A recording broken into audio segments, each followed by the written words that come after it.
की, भारत माता की, भारत माता की, गणपति महाराज की, गणपति महाराज की, छत्रपति शिवाजी महाराज की, छत्रपति शिवाजी महाराज की। हर हर महादेव।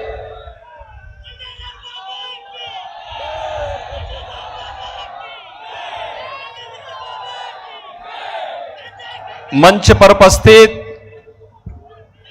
भारतीय जनता पार्टी के स्टेट प्रेसिडेंट माननीय श्री चंद्रशेखर बावनकुळे जी,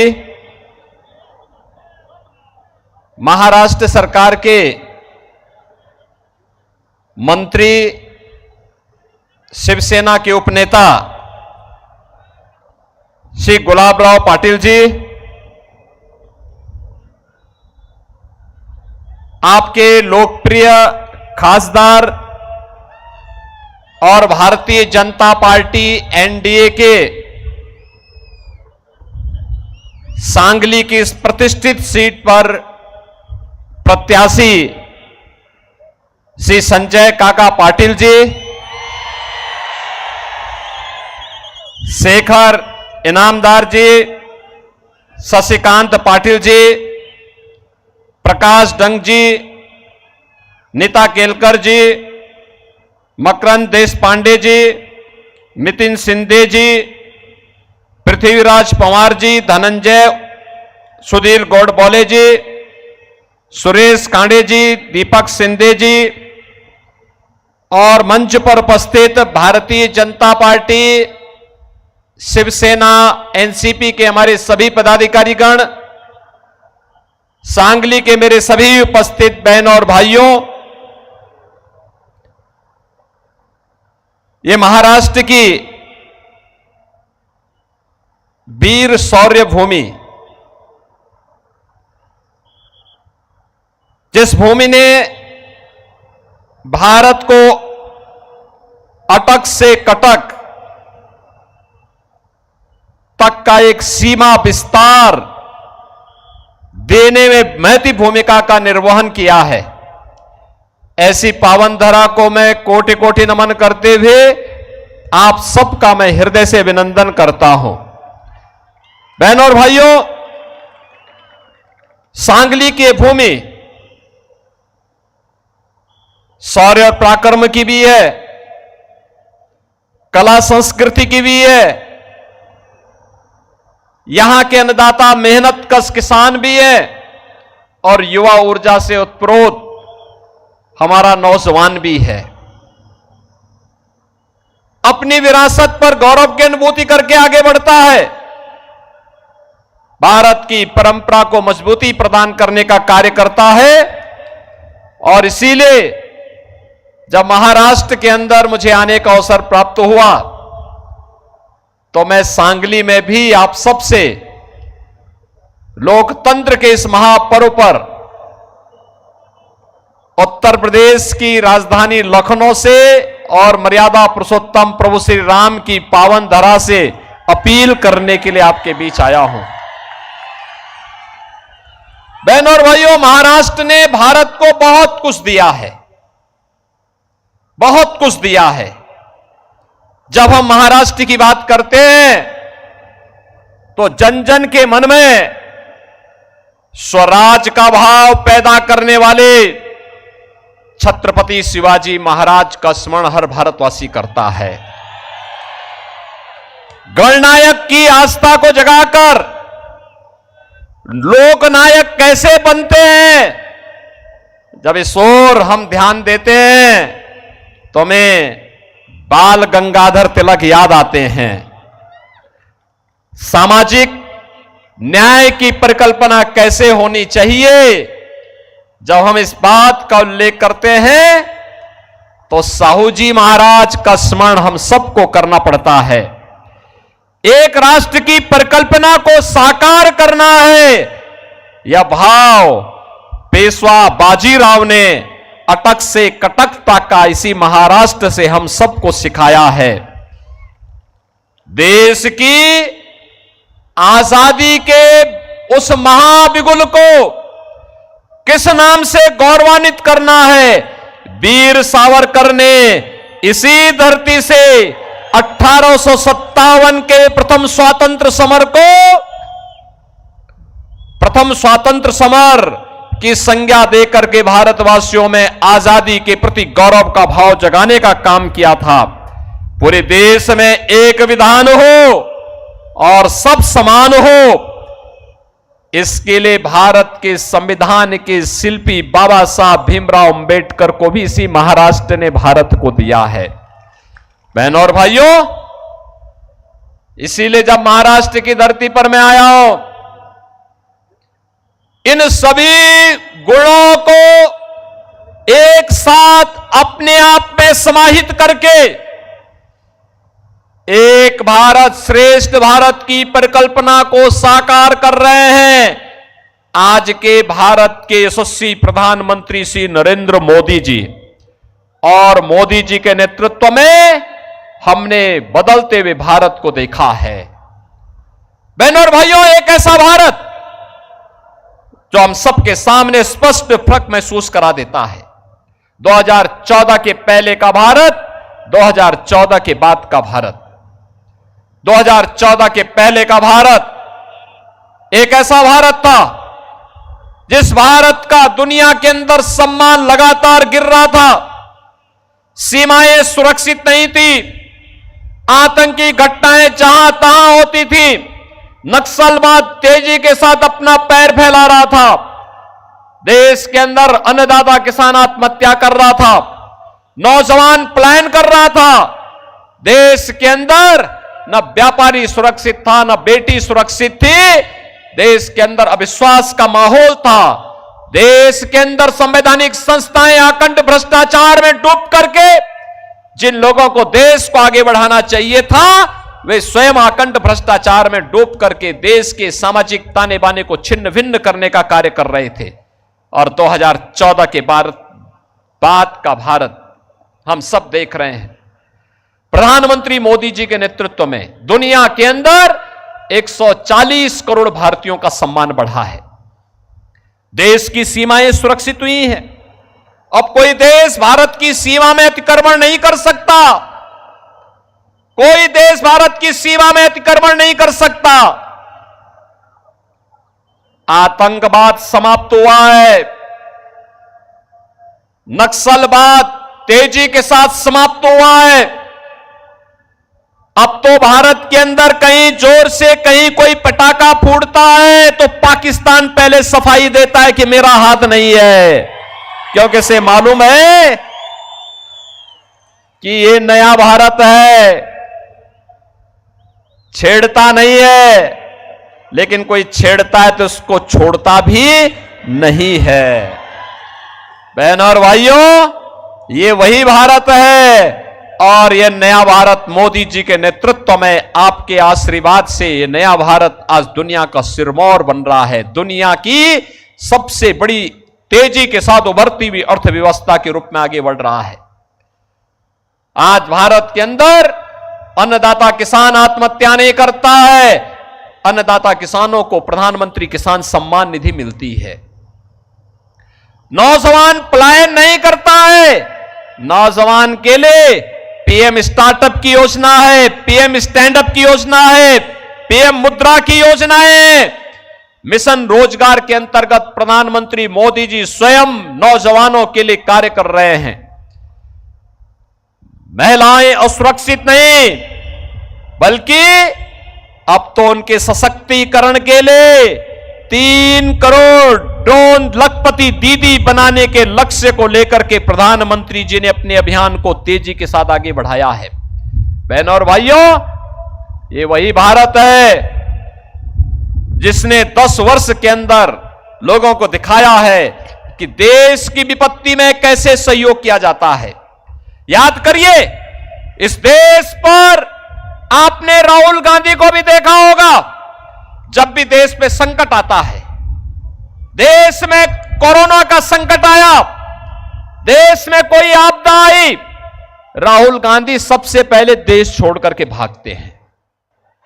आपने देखा होगा, कोविड आया था वो इटली चले गए।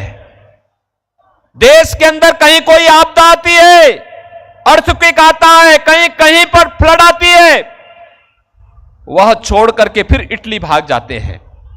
बहनों और भाइयों, जब इटली ही जाना है तो कहे चुनाव में आप यहां समय बर्बाद करते हैं, जाओ ना इटली में ही रहो। भारत के बाहर जाएंगे, भारत की निंदा करेंगे और भारत के अंदर आएंगे तो भारत को ऐसे बनाने का प्रयास करेंगे जैसे इनकी बपोती हो भारत। बहनों और भाइयों, ये नया भारत है। मोदी जी के नेतृत्व में 80 करोड़ लोग फ्री में राशन की सुविधा का लाभ प्राप्त कर रहे हैं। कोरोना कालखंड में आपने देखा होगा, मोदी जी 10 वर्ष में न किसी से डरे हैं, न हटे हैं, न डिगे हैं, न झुके हैं। मजबूती के साथ सीना तान करके भारत को विकास की नई बुलंदियों तक पहुंचाने के लिए तेजी के साथ कार्य कर रहे हैं। 80 करोड़ लोग फ्री में राशन की सुविधा का लाभ प्राप्त कर रहे हैं। 60 करोड़ लोग, बहनों और भाइयों, देश के अंदर आयुष्मान भारत की 5 लाख रुपए की हर वर्ष सुविधा प्राप्त कर रहे हैं। कांग्रेस की कमीशन खोरी पर मोदी जी ने लगाम लगाने का काम किया, क्योंकि हर गरीब का जनधन अकाउंट खुल गया। 50 करोड़ लोगों का जनधन अकाउंट खुल गया। अब दिल्ली और मुंबई से आने वाला पैसा गरीब के खाते में जाता है, किसान के खाते में जाता है, महिलाओं के खाते में जाता है। उस पर कोई सेंधमारी नहीं कर सकता। 12 करोड़ किसान सम्मान निधि का लाभ प्राप्त कर रहे हैं। 12 करोड़ गरीबों के घर में शौचालय बना दिए गए हैं। 10 करोड़ गरीबों के घर में उज्ज्वला योजना का एलपीजी का सिलेंडर पहुंच गया है। 4 करोड़ गरीबों के पीएम आवास बन गए हैं। ये सब कुछ 10 वर्ष में मोदी जी ने किया। क्या किसी का चेहरा देखकर, किसी की जाति देखकर, किसी का मत और मजहब देखकर? नहीं, मोदी जी का एक ही मंत्र था, वह था सबका साथ और सबका विकास। एक तरफ विकास इंफ्रास्ट्रक्चर के लिए मोदी जी के मार्गदर्शन में गडकरी जी ने हाईवे का एक लंबा जाल देश के अंदर फैला दिया। 1947 से लेकर 2014 तक जितने हाईवे बने थे, 2014 से 2024 के बीच में उसके दुगने हाईवे बन गए देश के अंदर। बहनों और भाइयों, 1947 से पहले से लेकर के 2014 तक जितने एयरपोर्ट थे, केवल 74 एयरपोर्ट थे। आज देश के अंदर 150 एयरपोर्ट हैं। एयर कनेक्टिविटी बेहतर हुई है। पहले 5 सिटी में मेट्रो चलती थी, आज देश के अंदर 20 सिटी में मेट्रो चल रही है। पहले केवल 7 एम्स थे, आज देश के अंदर 22 एम्स हैं। IIT, IIM, triple IT, NIT, world class university, हर घर नल की योजना, ये आज पूरे देश के अंदर हम सबको दिखाई दे रहा है। नए भारत में सम्मान भी है, सुरक्षा भी है, विकास भी है, गरीब कल्याण भी है, और इस सब से बढ़कर के और भी है, वह है आपकी आस्था का सम्मान भी है। आपकी आस्था का सम्मान भी है। कांग्रेस ने 65 वर्षों तक शासन किया है ना कांग्रेस ने 65 वर्षों तक देश में शासन। अयोध्या में राम मंदिर का निर्माण क्यों नहीं कर पाए? क्या कांग्रेस अयोध्या में राम मंदिर का निर्माण कर सकती थी क्या? कर सकती थी क्या? मैं तो आपका अभिनंदन करूंगा कि अयोध्या में राम मंदिर आंदोलन में महाराष्ट्र के यहां के बहादुर नौजवानों ने बढ़ चढ़ करके भाग लिया, गुलामी के ढांचे को हटाने में अपना योगदान दिया, और राम मंदिर निर्माण में भी जितना धन लग रहा था, महाराष्ट्र ने कहा हम सहयोग करेंगे। महाराष्ट्र बढ़ चढ़ करके सामने आया था। बहनों और भाइयों, आज अयोध्या में राम मंदिर का निर्माण हो गया ना। कांग्रेस के लोग क्या कहते थे जब कोर्ट ने फैसला नहीं किया था? कांग्रेस के लोग कहते थे अगर फैसला हो जाएगा तो खून की नदियां बहेंगी। जब मैं चीफ मिनिस्टर बना, मुझसे पूछा गया कि कांग्रेस के लोग ये कह रहे हैं, मैंने कहा देखो हम छेड़ेंगे नहीं, लेकिन कोई छेड़ेगा तो छोड़ेंगे भी नहीं, चिंता मत करो। अयोध्या में राम मंदिर भी बनेगा और हमने कहा न्यायालय का फैसला आएगा उसका अक्षरशः पालन भी करेंगे। और खून की नदियां बहाने की बात तो दूर, एक मच्छर भी नहीं मरने वाला है, मच्छर भी नहीं मरेगा, शांतिपूर्ण तरीके से होगा। और बहनों और भाइयों, आप देख रहे होंगे अयोध्या में, अब तो आप अयोध्या जाएंगे आपको लगेगा ही नहीं, आपको लगेगा कि जैसे भगवान राम के समय की अयोध्या फिर से स्थापित हो गई, पूरा नई अयोध्या बना दी गई। अयोध्या में आपने 22 जनवरी को प्रधानमंत्री जी के इस कार्यक्रम को देखा होगा, मोदी जी के नेतृत्व में कैसे अयोध्या में रामलला का प्राण प्रतिष्ठा का समारोह संपन्न हुआ। कांग्रेस के लोग तो एक भी प्रधानमंत्री अयोध्या नहीं गए, डर लगता था अयोध्या जाने में, कहीं वोट बैंक न खिसक जाए। यानी देश की कीमत पर वोट बैंक, भारत की आस्था की कीमत पर वोट बैंक, और ये लोग लगातार आपकी आस्था के साथ खिलवाड़ कर रहे थे। आज मैं कांग्रेस के और इंडी गठबंधन के घोषणा पत्र के एक बात और आपको बताना चाहता हूं।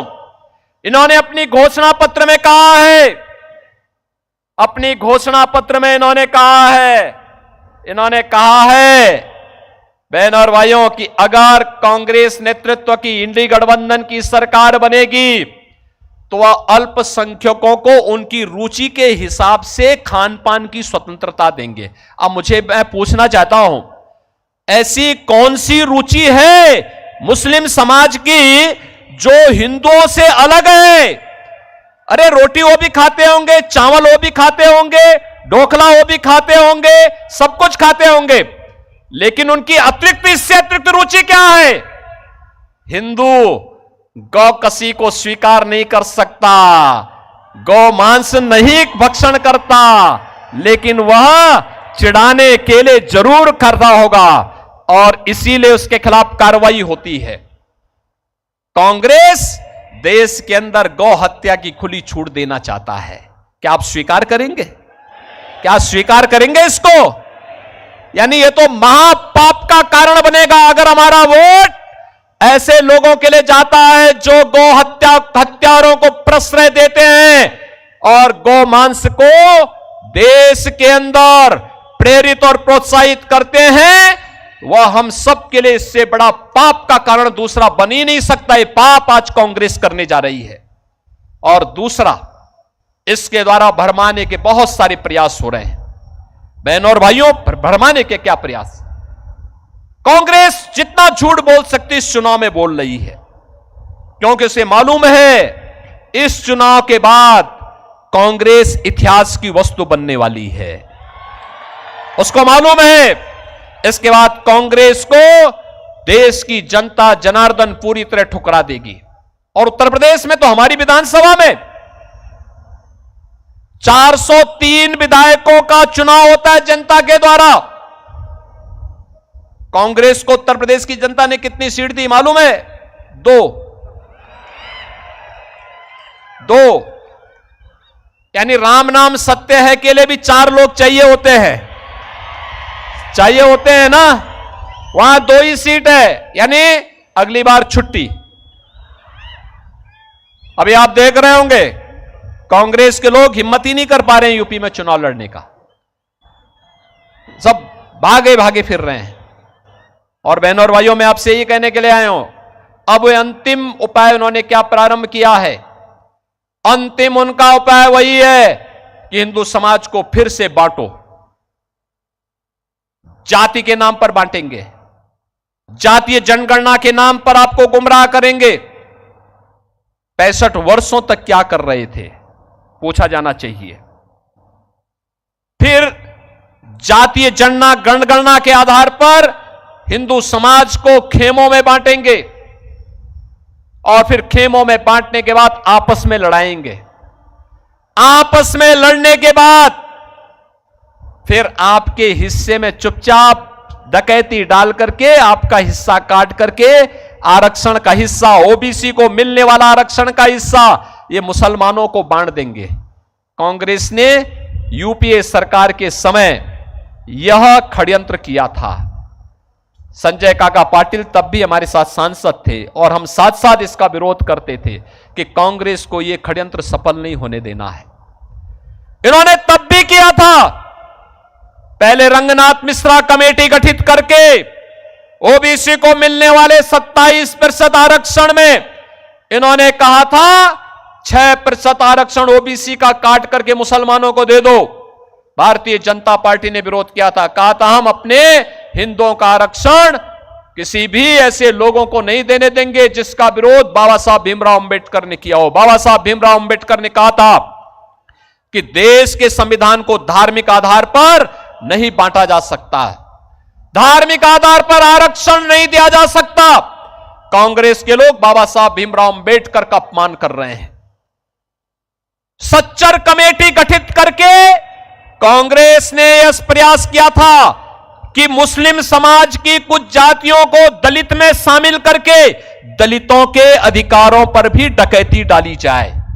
भारतीय जनता पार्टी ने तब भी विरोध किया था, कहा था यह बाबा साहब भीमराव अंबेडकर के संविधान का अपमान है और हम बाबा साहब भीमराव अंबेडकर के अपमान का कतई नहीं बर्दाश्त कर सकते, और तब जाकर के अधिकार बचा था। बहनों और भाइयों, अगर कांग्रेस फिर से सत्ता में आ गई तो यह सबसे पहले आपको बांटने का काम करेगी, फिर आपस में लड़ाएगी, फिर आपके अधिकार में डकैती डालेगी। ओबीसी को और अनुसूचित जाति और जनजाति को मिलने वाले आरक्षण पर यह डकैती डालने का काम करेगी, उसको जबरदस्ती मुसलमानों को देने का काम करेगी। यह हम कतई स्वीकार न करें। और इसी की अपील करने के लिए आज मैं आपके पास आया हूं कि महाराष्ट्र छत्रपति शिवाजी महाराज ने हिंदवी स्वराज्य की बात की थी और उस समय, उस कालखंड में, औरंगजेब के समय में उन्होंने यहां पर हिंदी स्वराज्य की स्थापना की थी। काशी से गागा भट्ट एक महापुरोहित यहां आकर के उनका अभिषेक करते हैं और वो परंपरा महाराष्ट्र की आज भी उसी रूप में गौरव के साथ आगे बढ़ती है। पूरा देश गौरव की अनुभूति करता है छत्रपति शिवाजी महाराज पर। और इसीलिए हमारे यहां उत्तर प्रदेश में भी मुझसे पहले वहां समाजवादी पार्टी जो कांग्रेस की पार्टनर है उसका शासन था। उसने आगरा में एक म्यूजियम बनाने की कार्रवाई प्रारंभ की थी, उसका नाम रखा मुगल म्यूजियम।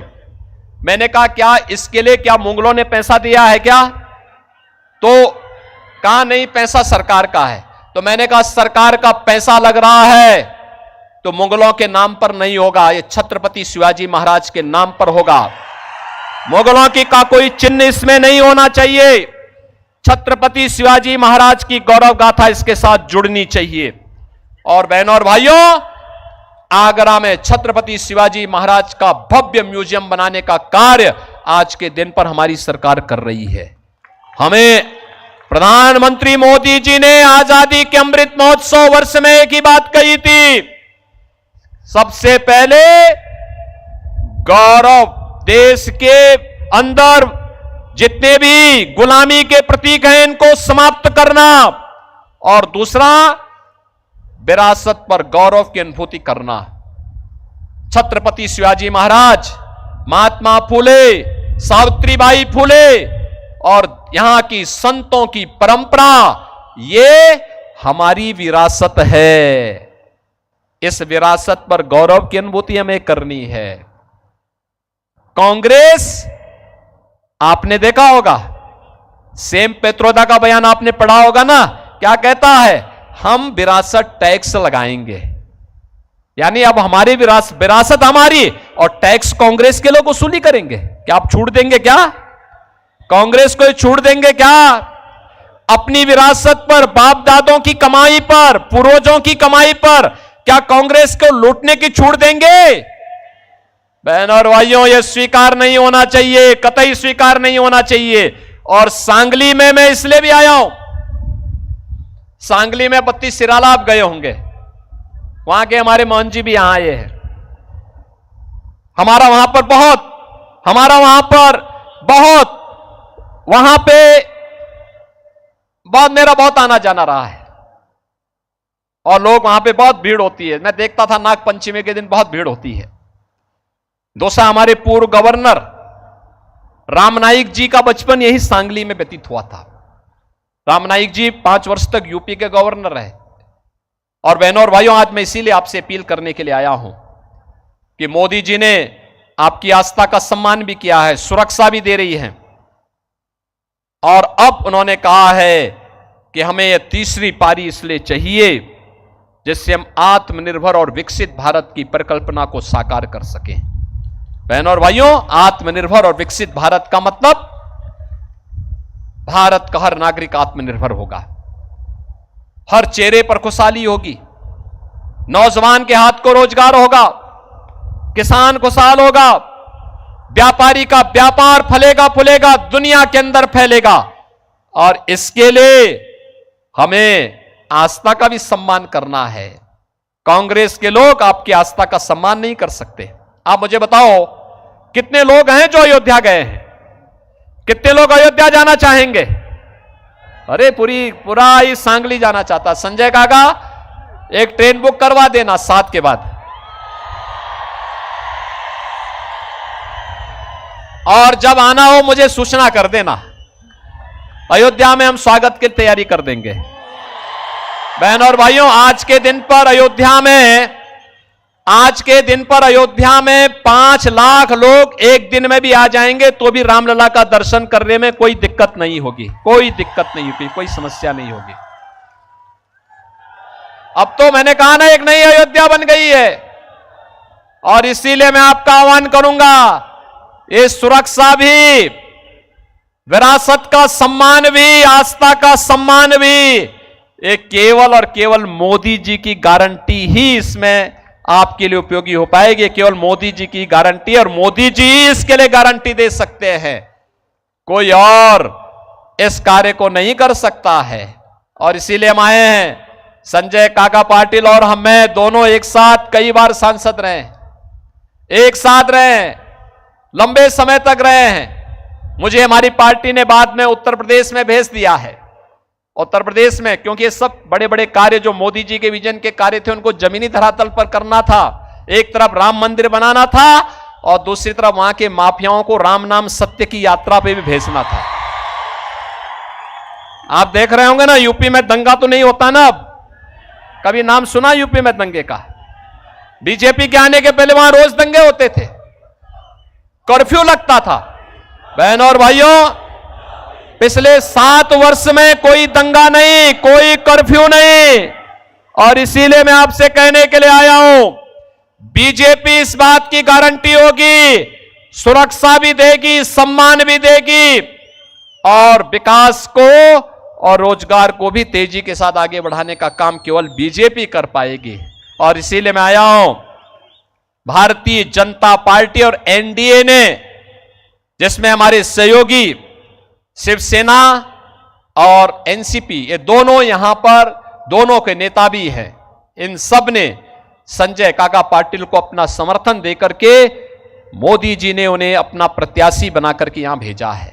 बहनों और भाइयों, हर व्यक्ति कह रहा है कि सांगली से संजय काका पाटिल जीतेंगे। आपका आशीर्वाद है।